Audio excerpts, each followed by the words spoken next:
എൻ്റെ ജ്യോതിഷ പ്രോഗ്രാമിലേക്ക് എല്ലാവർക്കും സ്വാഗതം. ഞാനിന്ന് പറയുന്നത് ജ്യോതിഷ സംബന്ധമായ വിഷയം 1201 ആണ്ട് മലയാള പുതുവർഷ ഫലമാണ് ഞാൻ പറയുന്നത്. 1201 ആണ്ട് മലയാള പുതുവർഷ ഫലം പുണർദം നക്ഷത്രത്തെ പറ്റിയാണ് പറയുന്നത്.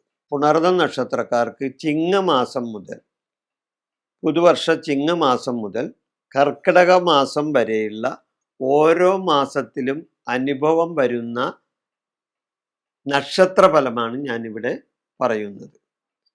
ചിങ്ങമാസത്തിൽ പ്രശസ്തി ഉണ്ടാകും, ധനലബ്ധി ഉണ്ടാകും, മനസുഖമുണ്ടാകും. പല കാര്യങ്ങളിലും ഇവർക്ക് പ്രശസ്തി നേടാൻ സാധിക്കും, സൽകീർത്തി ഉണ്ടാകും, മറ്റുള്ളവരിൽ നിന്നും നല്ലത് കേൾക്കാൻ ഇവർക്ക് ഇടവരും.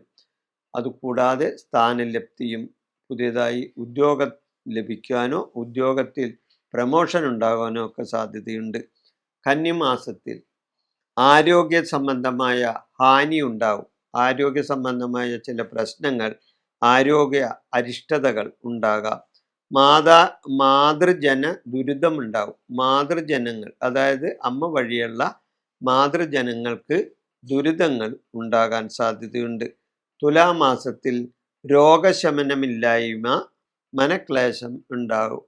രോഗശമനം, അതായത് രോഗം ഉള്ളവർക്ക് രോഗത്തിന് ശമനമില്ലാത്ത അവസ്ഥ വരും.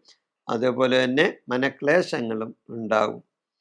ധനുമാസത്തിൽ വിദേശയോഗം പറയുന്നുണ്ട്. ധനുമാസത്തിൽ വിദേശത്ത് പോകാൻ സാധ്യതയുണ്ട്, വിദേശയോഗമുണ്ട്. ദാമ്പത്യ സുഖഹീനതയുണ്ടാകാം. ദാമ്പത്യപരമായിട്ടുള്ള ചില സുഖഹീനതകളും ഉണ്ടാകാം. മകരമാസത്തിൽ ദേഹാരിഷ്ടതകൾ ഉണ്ടാകാം. ആരോഗ്യമായ ചില പ്രശ്നങ്ങൾ ഉണ്ടാകാം. അഗ്നിഭയം ഉണ്ടാകാം മകരമാസത്തിൽ, അഗ്നിഭയം. കുംഭമാസത്തിൽ അതേപോലെ തന്നെ അപകട ഭയവും വാഹന ഭയവും ഉണ്ടാകും. മീനമാസത്തിൽ സ്ഥാനമാനങ്ങൾ, ഉദ്യോഗലബ്ധി ഇവരെ തേടി വരും. സ്ഥാനമാനങ്ങൾ കിട്ടാൻ സാധ്യതയുണ്ട്, ഉദ്യോഗലബ്ധി ഉണ്ടാകും, പുതിയതായിട്ട് ജോലി കിട്ടാനായിട്ടുള്ള സാധ്യതയുണ്ട്, ജോലിയിൽ ഇരിക്കുന്നവർക്ക് പ്രമോഷൻ കിട്ടാനായിട്ടുള്ള സാധ്യതയുണ്ട്. മേടമാസത്തിൽ വസ്തുലാഭം ഉണ്ടാവും. മേടമാസത്തിൽ വസ്തുക്കളിൽ നിന്ന് ലാഭം ഉണ്ടാവും, അല്ലെങ്കിൽ പുതിയ വസ്തുക്കൾ വാങ്ങാൻ സാധിക്കും.